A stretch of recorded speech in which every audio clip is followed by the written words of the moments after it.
All right, yesterday this was the game of the day, South Carolina and LSU. Easily the game of the day for me yesterday. And a game where I thought South Carolina played really well. I wasn't quite sure what I was expecting. We had my guy Jamie on last week to break this down and preview this game.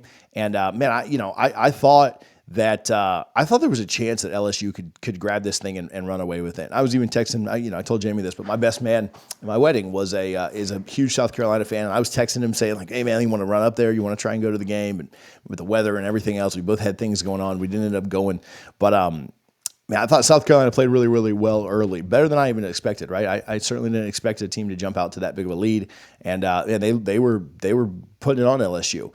LSU's fight back was pretty impressive. Like we can certainly say everything we want about Brian Kelly, and there are a lot of Brian Kelly detractors, and there are people that question him after the USC game and after Florida State a couple of years, and then after they've lost some head scratchers, and then they didn't play especially well in the first half against Nichols, and then you're down 17-0, and there's all these people questioning Brian Kelly, and questions are certainly fair. These guys make a lot of money and make a lot of decisions, and they're big boys. They can live with the questions. But I did think LSU's fight was very impressive. They made some big plays. They had some big interceptions. Nuss had a few dimes, just absolute perfect placement on passes that were really impressive. I thought Durham ran the ball much better than I was expecting.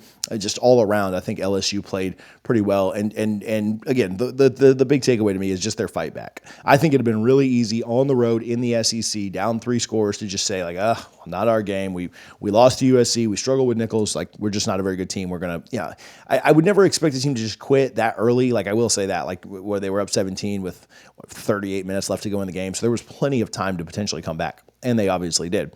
But I thought that the fight that they showed in getting back into it was really impressive. A few too many mistakes for South Carolina at the end of the day. I thought Rocket Sanders was really good. I thought Sellers ran the ball well. I thought he controlled the offense pretty well. I didn't think he was impressive. It was super impressive, like throwing the ball, but I did think that Sanders was really good for them, and that the games are won and lost in the trenches. We know that, and that defensive front for South Carolina is so legit, and they did so much to kind of hamper LSU, to kind of keep them down. And I thought that was really good. Few too many mistakes for the Gamecocks at the end of the day. They had their chances, right? And they're throwing picks in the end zone and they're fumbling the ball. Like, they had to be slightly sharper. LSU just way too much talent for you to not have a chance.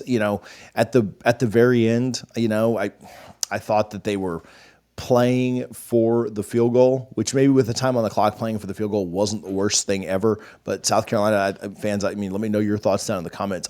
It almost felt like they could have been a little bit more aggressive to get a little bit closer. You certainly don't want to put the ball in harm's way, and you've got a good field goal kicker and you like your guy, but man, it felt like they were just kind of running the clock out to end up kicking the field goal. I don't know. It felt like they settled a little bit for it. And, I don't know that they were going to go score a touchdown anyway, but with so many broken coverages and so many broken plays, and with Sellers' legs and ability to run, and I understand you don't have the most faith in him in the world, and so you don't want to turn over or anything there late. But man, I think to play for we see too many times we see coaches play for the field goal, and that's not even me crapping on Beamer or whatever. Like, I thought he coached a really good game. I thought he had his team prepared and this close to going and winning it, but settling for the field goal, to me, especially against an LSU team that I think is just offensively better than you. So then you go to overtime and you're kind of just hoping there, right? Like, you get to overtime and LSU probably still has a better chance to beat you than you do to beat them when you get to overtime. Like, is that fair? You get to overtime and LSU probably has a 60-40 chance of winning the game. I mean, that's probably what Vegas would have told you, right? Like, LSU would have been a slight favorite in overtime,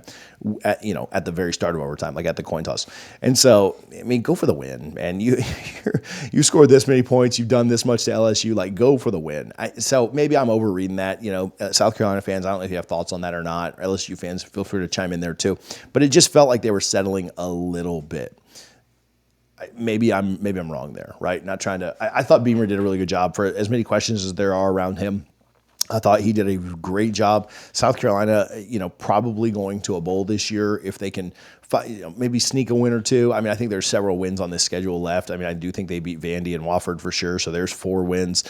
They need to get a couple of wins out of the mix of Clemson, Missouri, A&M, and Oklahoma. I think Ole Miss and Bama are going to be pretty tough, but they're going to be Akron next week too. So there's one more. So Akron, Vandy, Wofford. I mean, there's your 5 wins, right? And then a bowl. bold is just winning one more, whether that's against Oklahoma, who hasn't looked super impressive, whether that's against A&M, whether that's against Missouri or Clemson. I find it hard to think that they're going to be Ole Miss or Bama.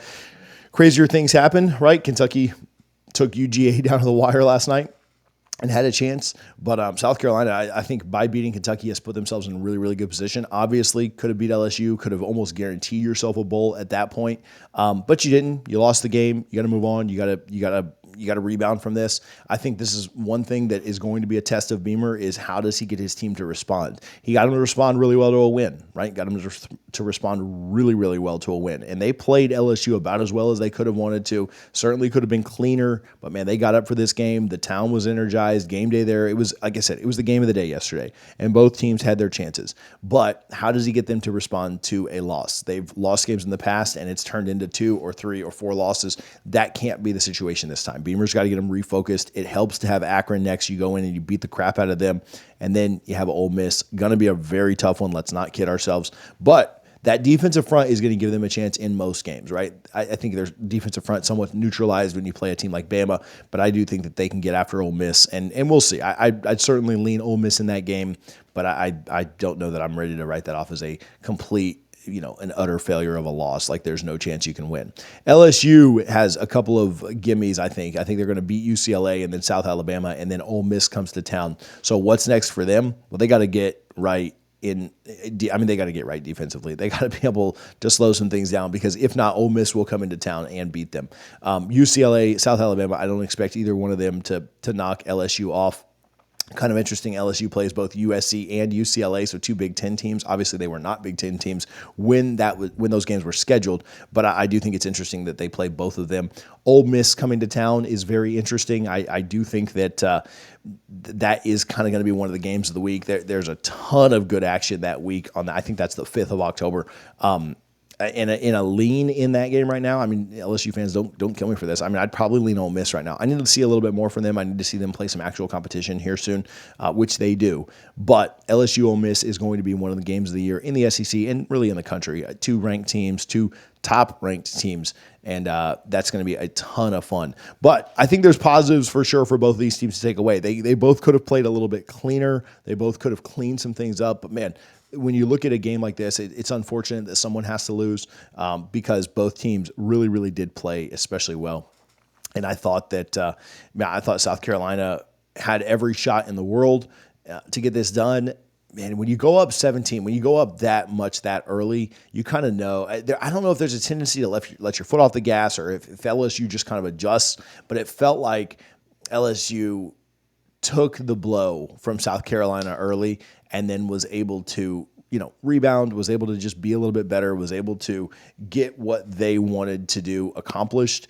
And unfortunately, South Carolina wasn't able to hold on. Fun game, though. Ton of fun to watch. Again, game of the day for me, game of the weekend. And it lived up. People were wondering, why did this go to game day? Well, game day went there, and they made the right choice. So South Carolina fans, LSU fans, we'll be doing this all year. Make sure you hit that subscribe button. We'll get some of your favorite content creators and people that cover your team on the channel at some point this week, whether that's Blake or my guy Jamie or just whomever. Make sure you hit the subscribe button. Don't miss any of our content. We appreciate you. Talk to you soon here on College Football Addiction.